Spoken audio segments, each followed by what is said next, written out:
WhatsApp Kigali Rwanda, East West, North and South. Kigali, diaspora, maximum respect to wahisemo kwa natwe umunsi ku munsi. Nica nimwe rukumbi Pola Vibe. Niba ngo ni Pola Vibe ujye umenya neza ko iwacu nta rungu, iwacu nta bibazo, twebwe dora twisekera calls. Uwiteka turemanye inema zidasanzwe. Turi ahantu hose nk'agasukari.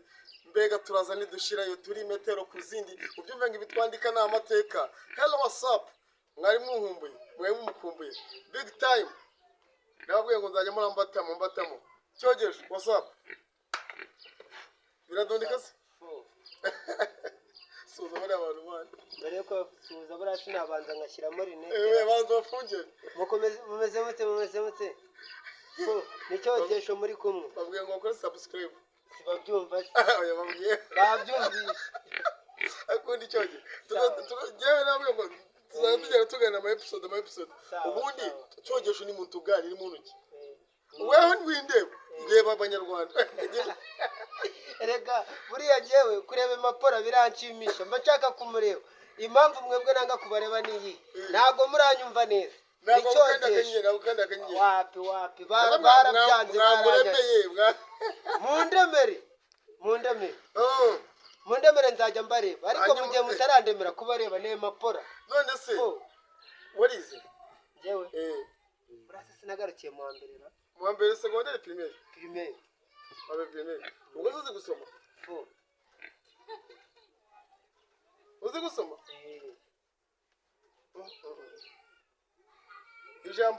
Ijambo ngiye kubwira igekane ikimonero yanshwa ratuye. Igekane cyanshwa ni kigizwe n'izihe ngoma? Ariye. Urashaka kwicisha abafana banjye. Reka tubyiwe nari. Mbo. Uri umuhanzi, uri umukomedi. Ariko ntabwo uri umuhanzi, uri umukomedi. Urabona we nabiki? Mama se gora tam, se bari abantu. We babazi. Je kubona. Yemo de baba nk'umukomedi pe. Ndebere mbapari ibintu abatangi. Naba n'umuhanzi usibye kuba komedi. Ninde? Nicyogeje.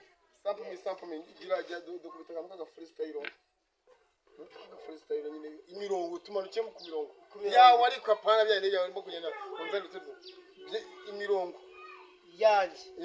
Ya komedi y'indirimbo. Oya, indirimbo yawe wumva wanditse muri uko ngiye mba mfite amakuru numva uturagurika nk'injugu ngo ngewe ngo ndi umuhanzi ngo ndandi. Dusamplinga kandi. Ako buriya nabanza kujya muri album nkabanza ngatoranya. Waba ununguye. Nabanza nkajya muri album. Urumva impapuro ko ndashaka kununguza ikintu. Nabanza nkajya muri album nkabanza nkareba indirimbo ngiye kubashyiraho nk'abantu babakunzi banje. Sawa.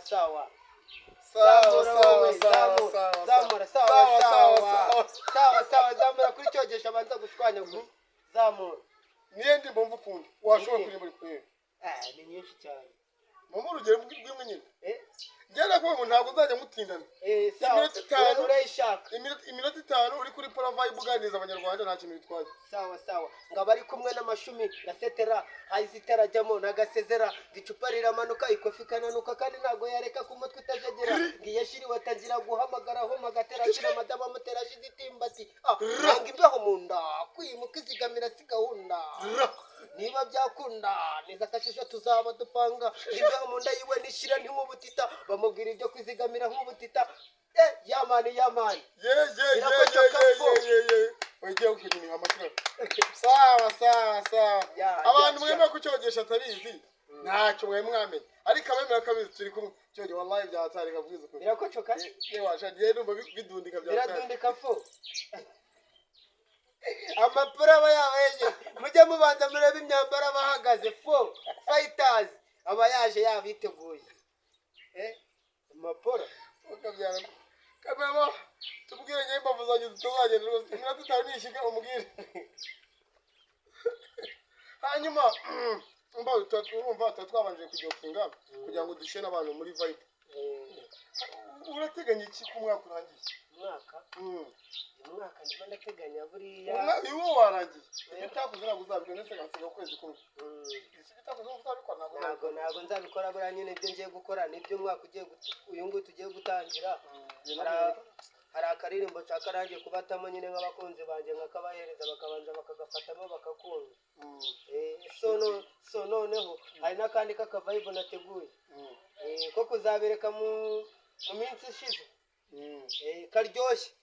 Okay mbo ntabwo twamurambira n'icyogesho n'umwihirinzi mu buzima bwa buri munsi aba yifite utuntu tw'abayikora gusa nyine uko mbavuga ni abanyarwanda muramukunda reka mamaga umuhungu wongere nawe bakemo kumubwira ni reka rero vayo twongeye tuganize abakunzi bawe. So gira ikintu usaba bari abantu hanyuma dusoze. Icyo nabasaba nuko bakanda ku kanyenyeri kunzogera bakande kunzogera ubwo ni subscribe bakande kunzogera uko bwije nuko bukeye barebe icyo nabashiriyeho na kabisa subscribe kuri Pola Vibe n'ukuri wenda mwumve nyine ibyo cyogesha abasabye ariko rero n'abantu banakuremera by the way bavuga nimero iri mu mobile money uwagukunda ukunda vibe zawe yagushyiraho na cyose. Nimero yanjye ni 0784460553 nizo zonyine wamunze wayishyiraho Vestina Mukandayisenga niyo mazina babiyeho. Yewe ni mumuremere uyu mukoboyi afite n'umuryango by the way afite umupeti kandi umupeti agomba kuba mumuremere wowe ukurikirana Pola Vibe wumva wagira nyine umutima wo kuremera umuntu sample dede Shaman reka nkureke urakoze cyane abawe Imana koze bari nawe hanyuma rero maximum respect wese mukwana natwe turagukunda. I love you so much twagiye.